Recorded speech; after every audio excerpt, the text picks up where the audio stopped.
Eh bien, nous allons entamer cette dernière ligne droite avec, sous vos applaudissements, un Lyonnais. Donc, c'est notre ami Didier, qui est barista. Il n'y a pas de grande surprise. Tu es barista À la boîte à café à Lyon, ouais. Chez Café Moxa. Parfait. Présente les juges, Stéphano. Bonjour. Laura. Bonjour. Nora. Bonjour. Et nous avons The Head Judge avec Brian qui va parler et transcrire le français et l'anglais pour Stéphanos. Voilà. Time. Bonjour messieurs, dames. Alors, je commence par vous servir un petit verre d'eau. Donc aujourd'hui, je vais vous présenter un café qui nous vient d'Éthiopie, le Chele Lektu. Je vais le préparer avec une méthode qu'on appelle le V60, que vous connaissez très certainement. Et donc je vais tout d'abord commencer par préchauffer mes porte-filtres et nettoyer mon filtre papier. Donc comme je le disais, ce café nous vient d'Éthiopie, plus précisément du comté d'Irgat Shefe. C'est un café qui a subi un procédé de récolte naturelle, comme beaucoup en Éthiopie. Et je crois d'ailleurs que c'est même à Chele Lektu la spécialité, ce qui leur permet de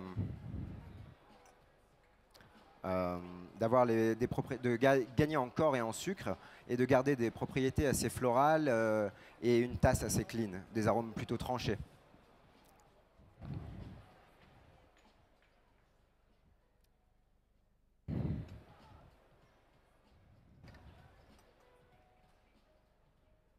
Donc c'est un café qui pousse à une altitude située entre 1800 et 2000 mètres.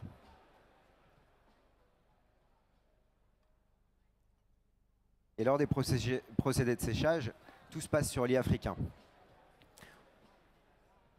Donc au fur et à mesure du séchage, on va venir retirer les cerises trop mûres ou trop vertes, afin de conserver les cerises qui vont arriver à maturité et pouvoir fermenter de la bonne manière et avoir un café uniformément fermenté. Donc je tasse un petit peu mes porte-filtres dans lequel j'ai mis 15 grammes de café, moulu de manière assez grossière.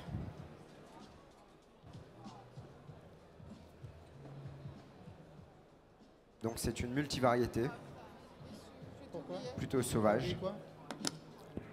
Nous n'avons pas une variété unique de café sur ce mélange d'Arabica.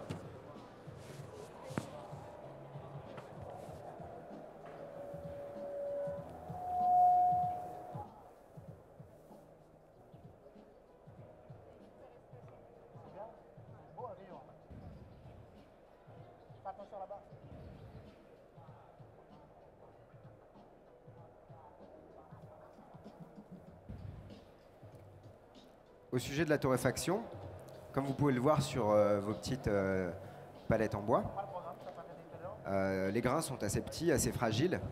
Du coup, le torréfacteur de chez Moxa, d'où les grains café proviennent, a choisi de charger le café en trémie de dizaines de 15 kg à 180 degrés.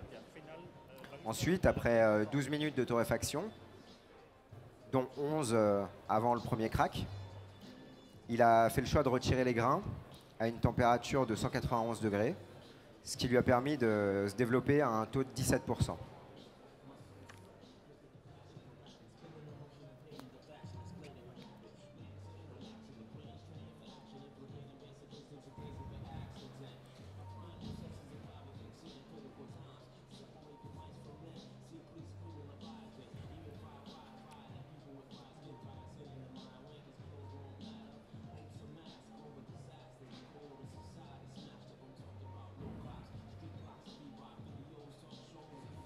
Alors en tasse, quand je vais vous servir le café, vous allez pouvoir retrouver en attaque, enfin plutôt au nez, de la fraise, plutôt de la confiture de fraise.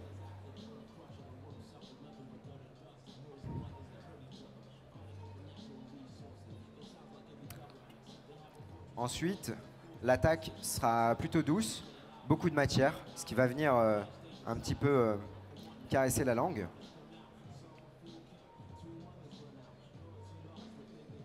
Et tout ce côté sucre, voilà, tout le corps va venir se développer au moment de l'attaque, avec des notes de sucre de canne, voire même de céréales. Sur la longueur, on va être plutôt sur des notes de thé noir et de l'ananas.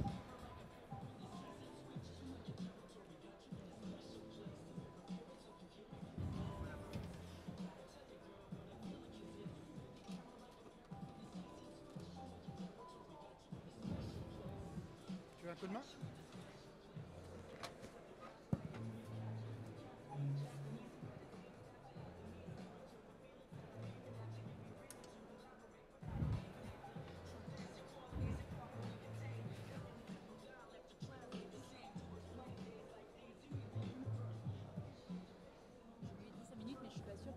Je vous conseille d'abord de le sentir en carafe avant de déguster le café.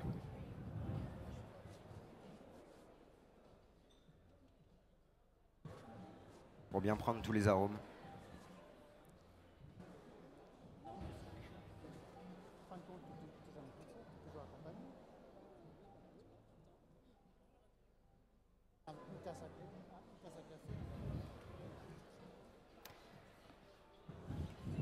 Quatre minutes, il te reste. 4 minutes. Voilà, il ne me reste plus qu'à vous souhaiter une bonne dégustation. Voilà, time.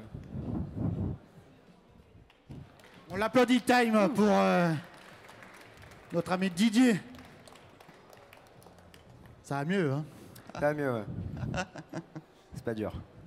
Bah écoute, tu es devant ton public, hein. Tu es à Lyon, Ouais. tu bosses à Lyon. Ouais. Ouais. À la ça boîte va, à café, ouais. tu joues à domicile, Ouais, en quelque c'est sorte. du confort. Ouais, confort, c'est toujours un petit peu particulier quand même. L'année Mais, prochaine, tu joueras à l'extérieur, ça sera certainement À Paris, ouais. hein, parce qu'il y a 2 villes. Heureusement, il n'y a pas que 2 villes ou 2 grandes villes, mais les villes de championnat sont forcément Lyon et Paris, en règle générale. Donc, comment peux-tu expliquer ton métier de barista vis-à-vis du public lyonnais, français et bien sûr, on a beaucoup d'internationaux. Comment toi, tu l'as découvert? Comment tu peux l'expliquer? Alors moi je l'ai découvert par un biais un peu particulier. C'est tout d'abord le latte art qui m'a amené à ça. Et petit à petit, à force de mettre les pieds dedans, je me suis rendu compte que c'était un grand monde, un vaste monde avec tout plein de choses très intéressantes à apprendre et à approfondir. Ça a aiguisé plusieurs de mes sens, le fait de m'être intéressé au café. Et tu viens du monde de l'hôtellerie, de la restauration? Ouais, de la restauration, ouais. Tu as déjà un parcours d'initié Ouais. J'ai bossé en brasserie et puis ensuite j'ai Parfait. quasiment tout de suite enchaîné en coffee shop. Ouais. Un beau discours. Si vous êtes barman de brasserie ou de restaurant, sachez qu'il y a un très très bel avenir dans cette profession. Didier, il en est la preuve infime de pouvoir s'intéresser au café de spécialité et de partir après dans un cœur de métier hyper passionnant. C'est encore un parcours aussi quelque part d'autodidacte en sachant que la partie café, il nous reste encore énormément de choses à exploiter. Il en est un exemple parfait et qui plus est sur la place de Lyon à travers quelqu'un qu'on connaît forcément, c'est Sadri et son épouse. Rosamund, ouais. Ouais, qui arrive de quel pays? De Nouvelle-Zélande pour elle et lui est originaire de Lyon quand même. Donc toi tu bosses comme barista à la boîte à café? Voilà, je suis barista là-bas. Tu travailles aussi un petit peu, tu regardes un petit peu la torréfaction, tu t'intéresses Je jette un œil, mais je laisse doucement. ça Ouais. à ceux qui savent vraiment le pratiquer. Et voilà, on est assez curieux quand même de tout ce qui se passe autour du café. Et c'est comme ça. Alors si on peut te retrouver, on peut te voir directement après avec le grand public, c'est à quelle adresse? C'est 3 rue de la Bérosier. D'accord. Voilà, plus exactement la rue des Capucins, à Lyon, dans les Pentes. Tu pourras expliquer un petit peu ce que tu as travaillé comme goût, comme taste principalement? Ouais, c'est un café qu'on retravaille quotidiennement au coffee shop, en méthode douce. On est vachement axé sur... on essaye de faire pousser un petit peu ces slow cafés coffee. filtres. Ouais. Voilà, donc on essaye de participer à ça, tant bien que mal. Et Merci en tout cas. Merci Didier, on peut l'applaudir. Merci.